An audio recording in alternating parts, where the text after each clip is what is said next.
Very warm. Groundwater levels in the Eastern Snake Plain Aquifer have been declining for 50 years. That is according to the Henry's Fork Foundation.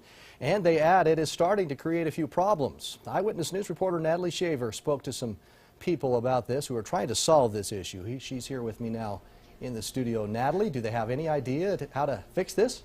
They do, Todd, but it's complicated. It's almost like a puzzle. All of the circumstances have to fit.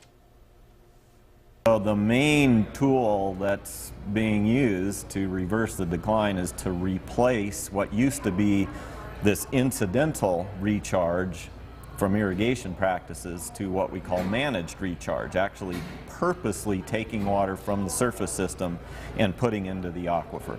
But that's not as easy as it sounds due to all of the restrictions. Physical restrictions, water rights restrictions, legal restrictions, you know, upper valley versus lower valley. There's a lot of things that have to fall into place to put water in the ground, including just plain old geology.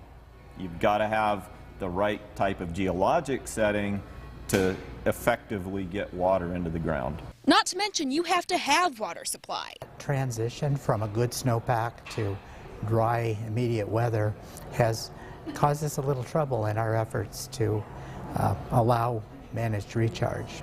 The water recharge program is going, but it's going to take some time because of all of those challenges. It's something that absolutely has to be done because the consequences of not doing it are pretty dire. Lack of water will severely hurt agriculture, one of the driving forces of the state's economy. Idaho is becoming one of the top agricultural states in the country now, especially with dairy, and shutting down a bunch of groundwater pumping isn't going to help that, but other entities have water rights, like Idaho Power has water rights to generate electric, so we got to balance that. Getting the aquifer recharged is a big part of stabilizing water supply and making things more certain, but getting there is tough.